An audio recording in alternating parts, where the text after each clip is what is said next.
মাছ, আর ট্যাংরা মাছ পছন্দ করে না এমন বাঙালি মনে হয় খুঁজে পাওয়া দুষ্কর। আর ট্যাংরা মাছের যদি হয় তেল ঝাল তাহলে তো আর কথাই নেই। গরম গরম ধোঁয়া ওঠা ভাত আর ট্যাংরা মাছের তেল ঝাল, দুপুরের খাওয়াটা বেশ জমে যাবে না। আজকে রান্না করব বড় বড় ট্যাংরা মাছের তেল ঝাল, আর সেটাই আপনাদের সঙ্গে শেয়ার করব। আসসালামু আলাইকুম, কেমন আছেন সবাই? বিনুর বিশ্বে আপনাদের সবাইকে জানাই স্বাগত। চলুন তাহলে রান্নাটা শুরু করা যাক।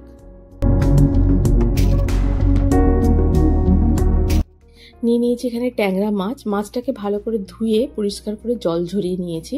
এবার এতে দিয়ে দেবো মশলাপাতি। দিয়ে দিচ্ছি এখানে প্রয়োজন মতো লবণ, দিয়ে দেবো প্রয়োজন মতো হলুদ গুঁড়ো, আর দিয়ে দেবো অল্প করে সর্ষের তেল। সবগুলোকে দিয়ে একসঙ্গে মাখিয়ে রেখে দেবো 5 থেকে 10 মিনিটের মতো। এই মোটা চামড়ার মাছগুলো, যেমন ট্যাংরা মাছ আর যেগুলো মোটা চামড়ার মাছ আছে, সেগুলো ভাজার আগে যদি একটু তেল মাখিয়ে দেওয়া হয় তাহলে মাছগুলো কিন্তু তেলের মধ্যে যখন ভাজা হয় তখন খুব একটা ফাটে না। ভালো করে মাখিয়ে এবারে মিনিট 5-10 মতো রেখে দেবো এটাকে। এবারে রান্নাটা শুরু করে নেব। নিয়ে নিয়েছি এখানে একটা প্যানটা গরম হয়ে গেলে দিয়ে দেবো এতে সর্ষের তেল। রান্নাটা আমি সর্ষের তেলেই করছি, যেহেতু মাছ আমি সর্ষের তেলেই রান্না করতে পছন্দ করি। আপনারা যদি চান সাদা তেলে করতে পারেন, তবে আমি বলবো সর্ষের তেলেই। তেলটা গরম করে নিয়ে এক এক করে মাছগুলোকে দিয়ে দেবো।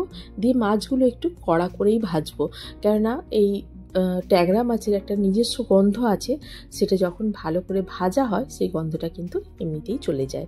তা নাহলে এই স্ট্রং ফ্লেভারটা কিন্তু তরকারির যে ফ্লেভার থাকে সেটাকে নষ্ট করে দেয়। এবারে ঢাকনা দিয়ে এটাকে 2 পিঠ খুব লাল লাল করে ভেজে তুলে নেব। যে তেলে মাছটা ভেজেছিলাম সেই তেলে রান্নাটা হবে। এখানে দিয়ে দেবো আমি কালো জিরে। জিরেটা যখন একটু ভাজা ভাজা মতো হয়ে যাবে, দিয়ে দেবো এখানে গ্রেট করে রাখা পেঁয়াজ। এখানে আমি দিয়েছি 2টো মিডিয়াম সাইজের পেঁয়াজ। পেঁয়াজটাকে একটু ভালো করে লাল লাল করে নেব। তেল ঝালের যে লাল লাল কালারটা, সেটা এই পেঁয়াজটাকে কিন্তু খুব ভালো করে লাল করতে হবে, আর মশলাগুলো ঠিক টাইম মতো দিতে হবে। তাহলে তরকারির যে রঙটা আছে, তেল ঝালের যে রঙটা লাল কটকটে রঙ, সেটা কিন্তু হবে। এই যে পেঁয়াজটা খুব সুন্দর লাল হয়ে গেছে, কিন্তু খেয়াল রাখতে হবে যেন পুড়ে না যায়। এবারে দিয়ে দেবো এতে টমেটো কুচি। এখানে নিয়েছি আমি মিডিয়াম সাইজের টমেটোর অর্ধেকটা ছোট ছোট করে কুচিয়ে নিয়েছি। দিয়ে দেবো লবণ প্রয়োজন মতো, দিয়ে দেবো হলুদ গুঁড়ো, লঙ্কার গুঁড়ো, আর একটু আদা রসুনের পেস্ট দিয়ে খুব ভালো করে মশলাটাকে কষিয়ে নেবো। এখানে এখন কিন্তু জল দেব না, কেননা টমেটোর যে রস আছে সেটাতেই মশলাটা কষা হয়ে যাবে। আর তেলটা এখানে খুব কম মনে হচ্ছে, আমি এখন তেল দেব না, শেষে একটু কাঁচা সর্ষের তেল দিয়ে নামাবো। দিয়ে দেবো এখানে ঢাকনা দিয়ে সেদ্ধ হতে দেবো মশলাটা কিছুক্ষণ, আর টমেটোটা গলতে দেবো।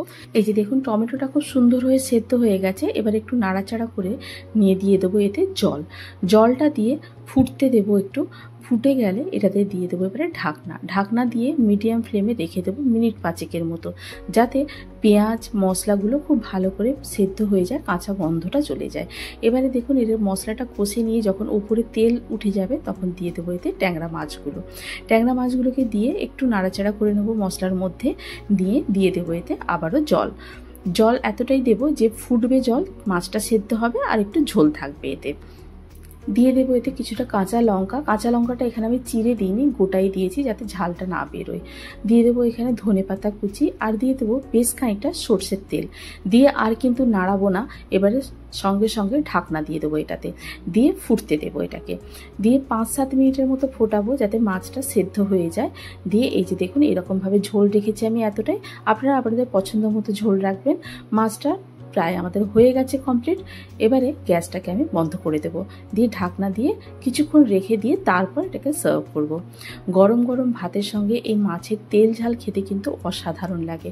আপনারাও ট্রাই করুন তাহলে বাড়িতে, রেসিপিটি করে জানান আমাকে কেমন লাগলো। যদি ভালো লেগে থাকে তাহলে বন্ধুদের সঙ্গে শেয়ার করুন, আর যদি কোনো নতুন বন্ধু থেকে থাকেন তাহলে আমার চ্যানেলটিকে সাবস্ক্রাইব করে পাশে থাকার অনুরোধ রইল। আর যারা ফেসবুক থেকে দেখছেন তাদের উদ্দেশ্যে অনুরোধ রইল আমার এই পেজটিকে ফলো করে আমার সঙ্গে থাকুন। এসে গেছে গরম গরম ধোঁয়া ওঠা ভাত, মোচার তরকারি, আর শো স্টপার ট্যাংরা মাছের তেল ঝাল। আর দেরি করাটা কিন্তু একদম উচিত হবে না। আবার দেখা হবে আপনাদের সঙ্গে। ভালো থাকুন, সবাইকে ভালো রাখুন। আল্লাহ হাফেজ।